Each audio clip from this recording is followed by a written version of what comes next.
안녕하세요. 전 30대 후반이자 인생에서 가장 섬뜩한 사건을 겪은 사람입니다.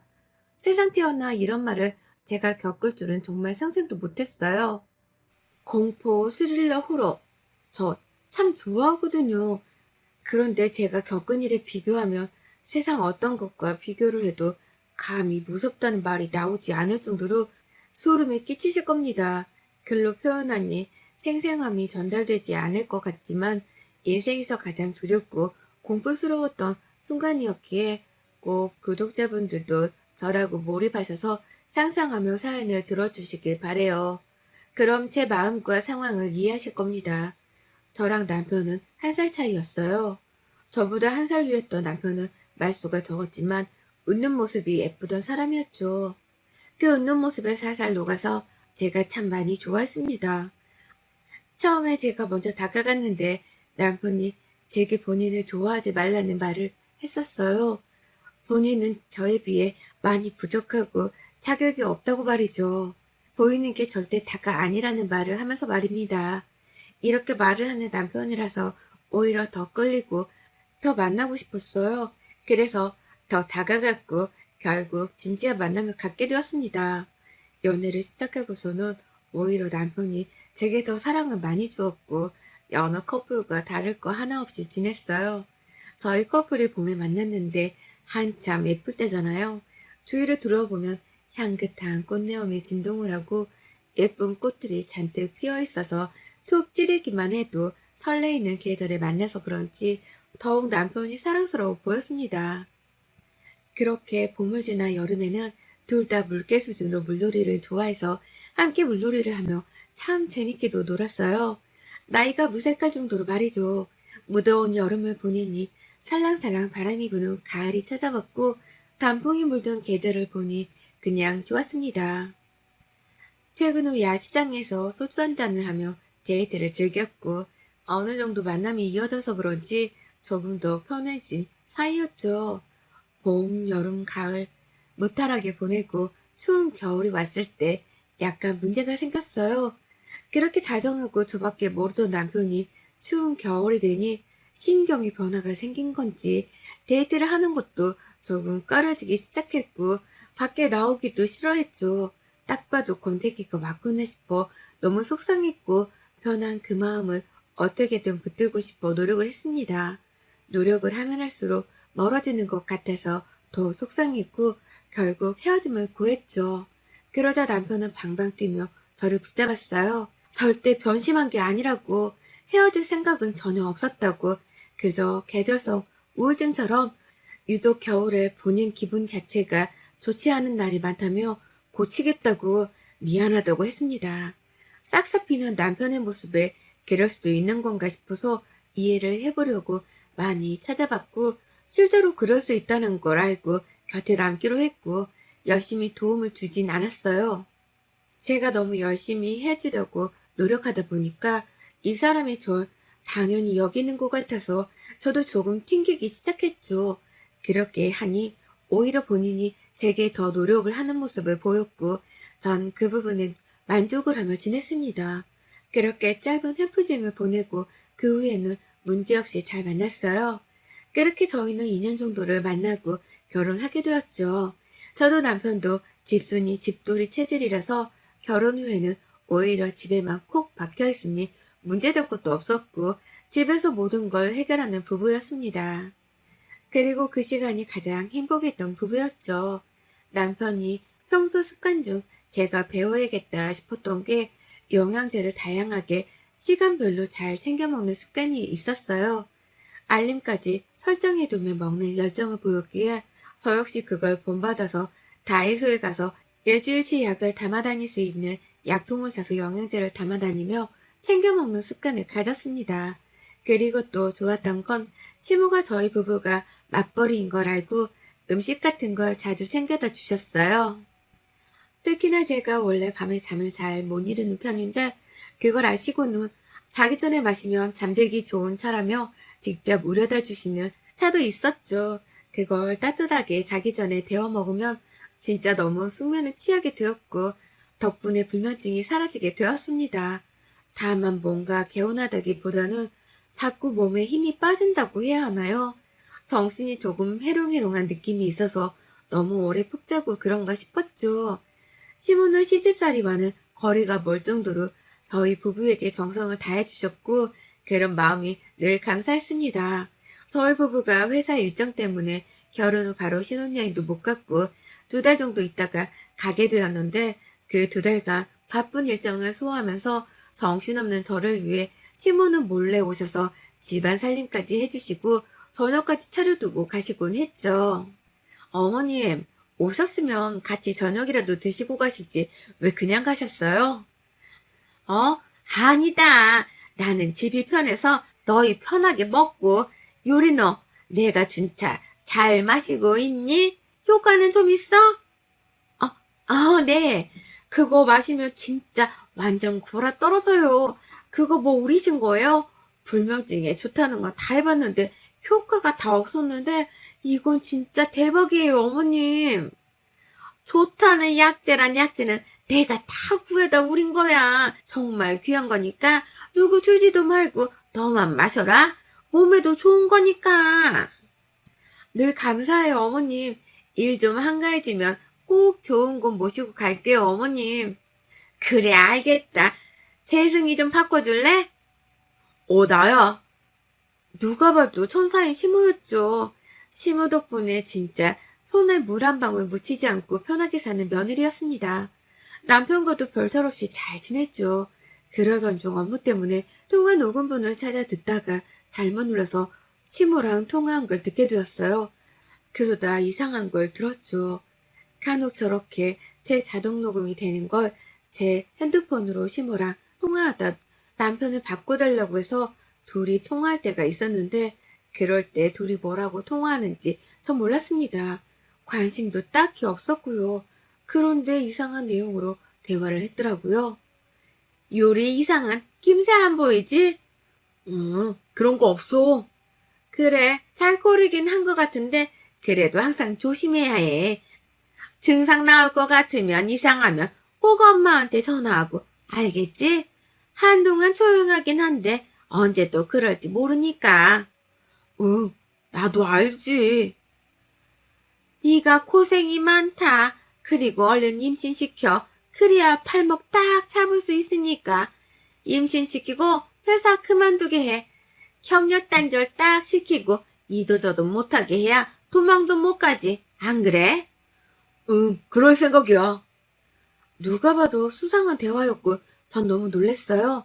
이걸 남편에게 그대로 들려주고 뭐냐고 물을까 고민도 했지만 어설프게 물어봤다가는 되려 머리를 써서 솔직하게 말을 해줄 것 같지 않았습니다. 뭔가 이들의 대화를 더 엿들어야겠다고 생각을 했고 이런 식으로 엿듣기 위해 제 핸드폰으로 전화를 먼저 걸어서 일부러 남편을 바꿔주는 식으로 전화를 했죠. 그러나 그 후 이상한 듯한 대화는 있었어도 딱 이거다 싶은 대화가 없어서 애매한 상태로만 남아있었습니다. 그러던 중 2달이 지났고 예약해둔 신혼여행을 제주로 떠나게 되었죠. 뭔가 행복하지만은 않았던 게 전 전화 녹음을 들은 후 내내 마음이 찜찜하고 불편하거든요. 그래서 기분이 마냥 좋지는 않았습니다. 신중해서 나쁠 건 하나 없으니 신중하게 대처하기로 했고 전 평소처럼 하기 위해서 노력을 했어요. 그런데 비행기를 타고서부터 남편이 이상했습니다. 갑자기 중얼중얼 거리면서 뭐라고 말을 했죠. 중얼중얼. 뭐라고? 크게 말해봐. 안 들려. 중얼중얼.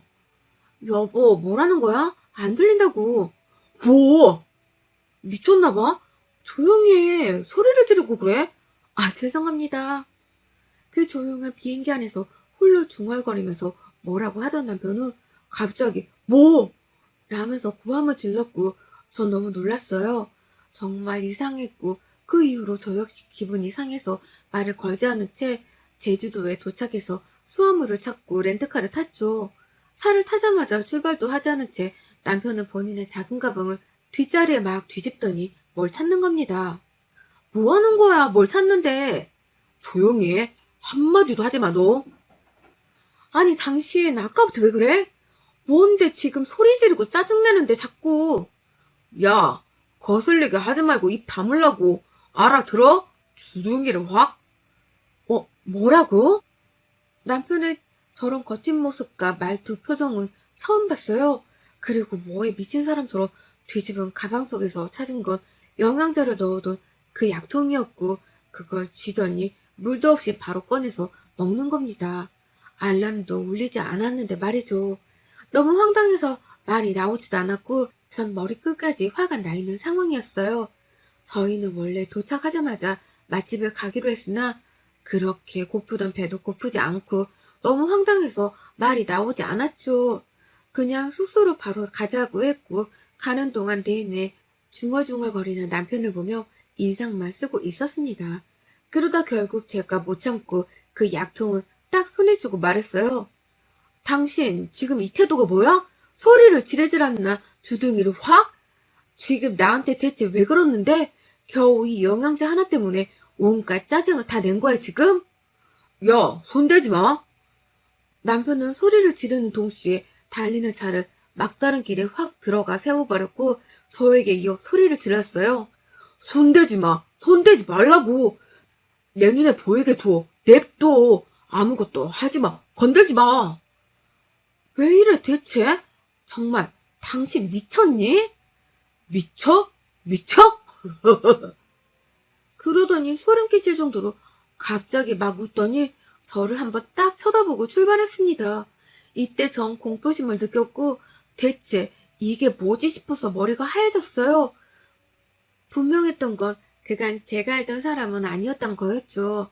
많은 생각을 하며 그저 창밖만 바라보고 있는데, 여기서 또 이상했던 건 공항에서부터 바뀐 동선까지 내내 저희 차만 졸졸 쫓아오는 렌트카 한 대가 보였습니다.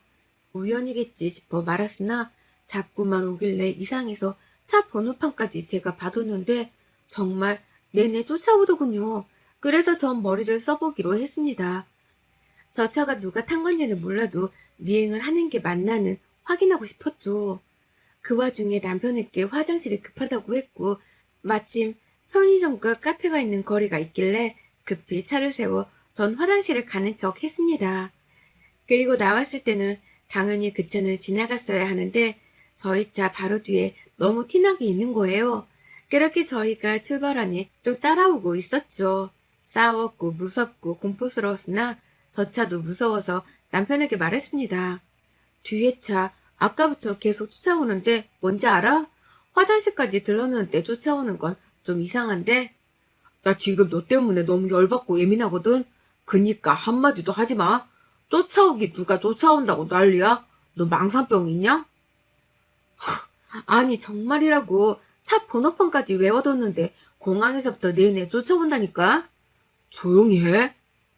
남편은 대체 왜 저러는지 모르겠지만 정말 정신나간 사람처럼 소통 불가였고, 내내 소리만 질렀고 중얼거리다 웃고 너무 섬뜩했어요. 제가 오죽하면 남편 몰래 혹시 몰라서 저희가 예약한 숙소 근처에 제가 바로 도보로 걸어갈 수 있는 호텔이 있나 알아보고 예약까지 해뒀습니다. 몸을 피할 공간이 필요할 수 있겠다는 생각까지 들었거든요. 제정신이 아닌 것 같은데 싶으면서도 이럴 사람이 아닌데 대체 뭐지 싶고 많이 혼란스러웠습니다. 그렇게 숙소에 도착하고 짐을 내리고 제가 멀뚱히 서 있었는데 남편이 갑자기 목말라 목말라 하면서 물을 미친 듯이 마시는 거예요. 정말 말 그대로 미친 듯이요. 질질 다 흘리며 캑캑거리며 흡입입 별소리를 다 내며 마시더니 갑자기 멍하니 한 곳만 능시해서 보고 가만히 서 있었어요. 제가 아무리 부르고 뭐라고 해도 대꾸도 없이 한참을 말이죠. 그러더니 저를 딱 쳐다보고는 말했습니다. 여보, 놀랐지? 진짜 미안해. 내가 오늘 일이 조금 있었는데 화풀이를 너무 했어. 너무 예민했어. 진짜 미안해. 너무 놀랐지? 정말 미안해. 어쩌지? 내가 당장 나가서 먹을 것 좀 사올게. 아니다. 같이 나가서 뭘 좀 먹자. 당신 진짜 지금 뭐 하는 거야? 여보, 미안해.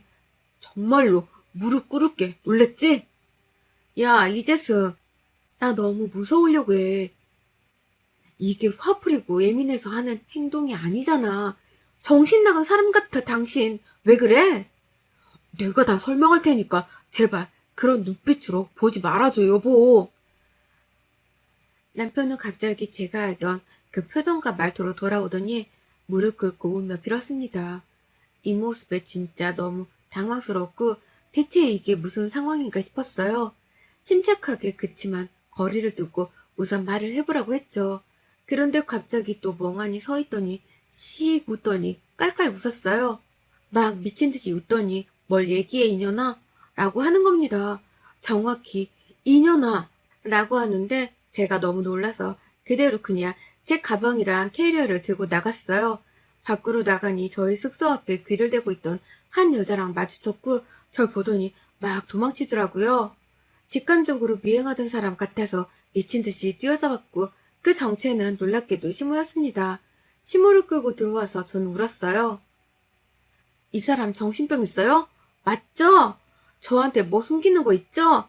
둘이 통화 내용도 그렇고 말하는 것도 여기까지 쫓아온 것도 이제야 퍼즐이 맞춰지네. 어? 너 우선 조용히 해. 지금은 아니니까 조용히 있어. 얌전히. 내가 다 설명하마. 뭘 설명해요? 뭘? 미친 거 아니야? 정말 소름 끼쳐 죽겠네 정말. 그렇게 시무랑 한바탕 하는 도중에 남편은 홀로 서서 벽을 보고 중얼중얼 거렸고 한참을 중얼거리다가 갑자기 아! 하며 고함을 치며 제 앞으로 막 다가와서 노려보는 겁니다. 그러자마자 저는 주저앉았고 시모는 남편을 데리고 방으로 들어갔어요.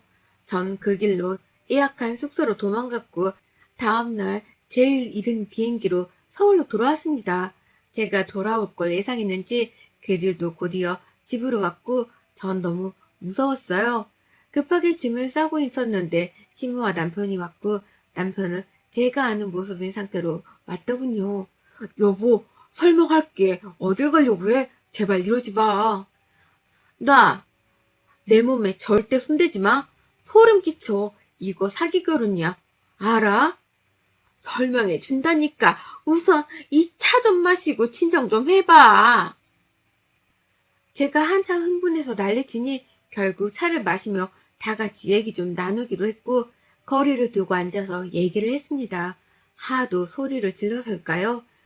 차를 벌컥벌컥 마셨는데 눈 떠보니 침대였고 잠든 저를 가만히 서서 쳐다보는 남편과 눈이 딱 마주쳤죠. 진짜 악소리도 못 내고 멍하니 쳐다봤더니 깼네 하고 나가는 남편의 모습에 전 선뜻감을 느끼다 못해 정말 몸이 움직이지 않았어요. 분명 대화를 나누고 있었는데 왜 전 침대에서 잠을 자고 있는 거고 남편의 방금 그 행동은 뭐고 제가 도대체 지금 무슨 일을 겪고 있는지 모르겠었죠. 당장이고 그 집에서 나올까 생각도 했지만 이유를 알고 싶었고 전 소형 카메라를 잔뜩 사서 집안 곳곳에 설치를 해뒀어요. 그리고 이제야 알 것 같았던 게 시모가 전류의 불면증을 치료해준다던 직접 무렸다던 차를 마시면 정말 숙면이 아니라 뻗는 거라는 걸 알았죠. 전 평소처럼 행동하며 자극하지 않았습니다. 그저 화가 난 척 삐진 척하며 평소처럼 지냈고 다만 차는 마시지 않은 척 버렸어요. 그렇게 하니 잠든 척하며 생생하게 들리는 소리들을 다 견디고 며칠을 참았고 카메라에 찍힌 사실들의 놀라움을 감출 수 없었습니다. 저희 집 작은 방 안쪽에 창고가 하나 있어요. 말 그대로 창고로 쓰이고 있는데 수납 공간이 워낙 많아서 창고지만 비워져 있고 거긴 사용을 안 했습니다. 그렇다 보니 제가 그 차를 마시고 침대에 가서 자버리는 게 아니라 가는 길에 그대로 쓰러져 버리는 거였고 그 차는 수면제를 잔뜩 넣어 만든 차였죠. 그렇게 거실 바닥에서 잠들어 버린 저를 방치한 채 남편은 저를 보며 실실 웃기도 하고 중얼거리기도 하고 밥도 먹고 TV를 보기도 했습니다. 더 무서운 건 그 안 쓰는 창고에서 시모가 살고 있었다는 사실이었죠. 제가 그렇게 잠들면 시모가 거기서 기어나와서 밥도 먹고 남편과 일상생활을 하는 저를 방에 눕혀두고 둘이 지내더군요. 그러다 제가 깰 때가 되면 다시 창고에 들어갔고 제가 일을 가면 다시 나와서 집을 누비며 살았던 겁니다. 시모는 아무도 없는 빈집이 되면 창고에서 나와 밥도 먹고 남편과 일상생활을 하다 저를 방에 눕혀두고 둘이 지내더군요. 그러다 제가 깰 때가 되면 다시 창고에 들어갔고 제가 일을 가면 다시 나와서 집을 누비며 살았던 겁니다. 시모는 아무도 없는 빈집이 되면 창고에서 나와 제 옷장까지 찢어 제 옷을 입고 뭘 먹기도 하고 TV를 보기도 하고 혼자 커피를 타먹기도 하고 별걸 다 했어요. 섬뜩했던 건 저랑 남편의 결혼사진을 한참 뚫어지게 보면서 제 얼굴을 손가락으로 꾹꾹 누르는 장면도 봤는데 너무 무서웠습니다. 전 이 사실을 알고 소름이 끼치도 못해 섬뜩해서 정말 주저앉아 버렸던 게 대체 언제부터 시모는 저희 집 창고에서 함께 살았던 걸까요? 이 창고가 처음에는 보기 싫고 계절성 타는 물건들을 넣어뒀던 정도로 쓰이긴 했는데 남편이 척척 정리를 하면서 그 창고에 물건을 두면 곰팡이가 생길 것 같다는 이유로 저긴 절대 쓰지 말자고 했었거든요. 그런데 워낙 습하긴 해서 저도 그렇게 생각을 했기에 그러는 게 좋겠다 싶었는데 그때부터인 걸까요? 여태껏 저녁만 차려주고 사라지는 천사 같았던 시모는 알고 보니 저녁을 차려놓고 창고방에 숨어야 하기에 급히 집에 간척을 했던 거구나 싶었습니다. 뭔가 하나씩 생각을 해보니 그런 거구나 싶었어요. 혼란스러움에 정말 말을 할 수가 없었고 과연 이들을 어떻게 상대할까 싶었던 게 너무 무서웠습니다. 그뿐 아니라 남편은 정말 대체 정체가 뭔지 알 수도 없었으니 당장 화내고 소리친다고 해결될 것도 아니고 대체 어떻게 생각할지 막막했어요. 전 이 모든 사실을 그들에게 밝힐 때 집이 아닌 카페로 장소를 택했고 카페에서 영상들을 보여주며 정체를 다 알았다고 했죠. 소름 끼쳐서 말이 안 나오네? 당신들 뭐야? 대체 언제부터 우리 집 창고에서 숨어 사셨어요? 아니, 이재승 당신은 뭐야? 정신병 있는 거 아니야? 대체 나한테 둘이 숨기는 게 뭐니? 이렇게까지 밝혀진 이상 숨길 게 있니? 둔한 년인 줄 알았더니 눈치 빠른 년이네? 그러게 엄마가 빨리 임신시키랬지? 너 같은 것들은 평생 우리 종으로 살아야 하는데 거의 다 된 줄 알았더니 아쉽네. 뭐라고? 완전 사이코 아니야? 당신 정신병원 가봐. 갔지. 약도 먹는걸? 꽁꽁 숨었는데 걸렸네. 여보, 엄마가 조금 아파. 그치만 난 아니야. 내가 엄마 옆에 두고 보살펴야 하는데 시어머니 모시고 살고 싶어 하는 며느리가 없잖아. 그래서 그랬어. 미안해. 너도 쉬어 그만해. 네가 제일 소름 끼쳐. 너도 네 엄마도 둘 다 똑같이 정신병자야. 난 아니야. 여보, 난 정말 억울해. 억울해? 억울이란 뜻은 알고 쓰는 거니요? 그만 까불어, 유리야. 사람들이 우리 왜 피하는 줄 알아? 무서워서. 우린 무서울 게 없거든. 조심해. 나 니네 부모님 집도 다 아는데 어쩌려고 그래? 이들과 카페에서 대화를 했으나 전 극심한 공포를 느꼈고 갑자기 호흡이 가빠지더니 과호흡이 나서 구급차까지 오는 소동이 벌어졌죠. 결국 친정 부모님도 모든 사실을 알게 되었고 다행인 건지 이 대화 내용도 제가 혹시 몰라 녹취를 해둔 상황이라 고소할 때 협박으로 같이 고소를 했어요.